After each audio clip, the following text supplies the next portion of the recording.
I will now be explaining how we use pole detection during our autonomous program. First of all, we have a junction here that needs to be scored on. So how can we get our robot there consistently and reliably at the same spot every single time? We use distance sensors on the side of our robot and in front to see how far we are until we detect a junction. So let's say we have nothing right here detected, nothing, until we hit the junction.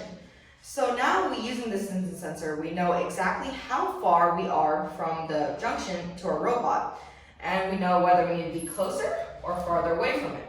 Let's say we are a little too far to the left this time, so we need to move farther to the right. So we move closer until we hit the targeted distance, and then our slide goes up, our turret goes to the right, and we score. When our autonomous begins, our robot will be here, and our end goal is for our robot to drive forward and to turn to that comes back right there.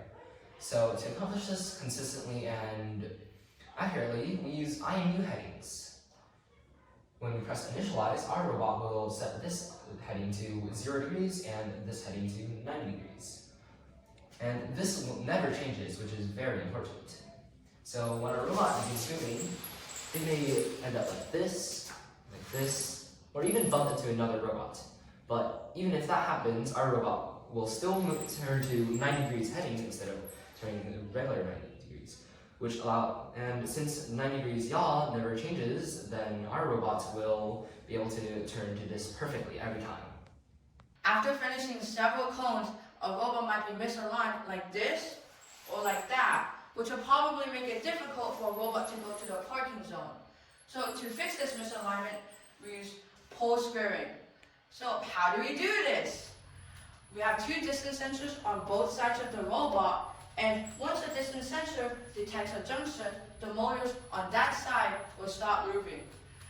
Then the motors on the other side will keep going until the distance sensor on that side detects the pole. Now we're squared.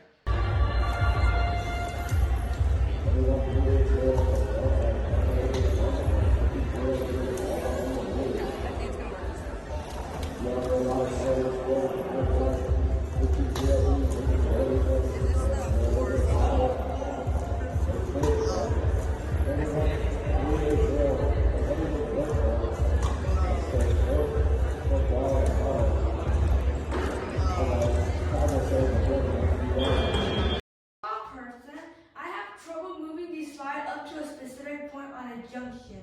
So we encoded the D-pad so that we could automatically move the slide up to a specific point.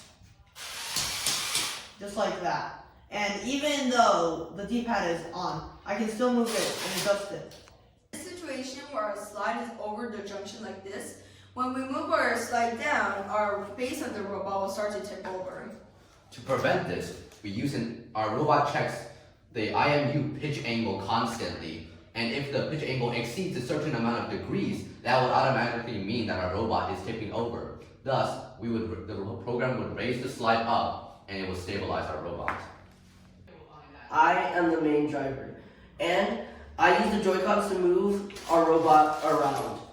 And in the beginning, I realized a big issue with our robot. When I tried to make small movements or small turns, it would not do it. I gave this feedback to the programmers, and the programmers decided to implement exponential control.